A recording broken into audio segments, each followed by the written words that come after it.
नमस्कार. नवीन एका ब्लॉगमध्ये आपल्या सर्वांचं मनापासून स्वागत. तर आज आमचा टोम्या आणि त्याची बहीण त्यांना आज मोकळं खेळायला सोडले.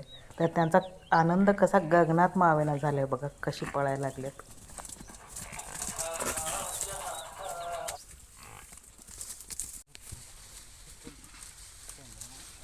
भाव असं का बसलाय वन साइड? वन साइड का बसलाय असं? मग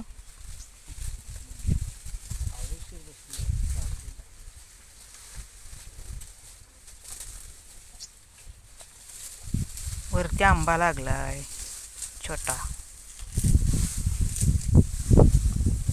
पेरूला बहर यायला लागलाय आता उन्हाळ्याचा मस्त. चिक्कू तरी चालू झाले आता खायला.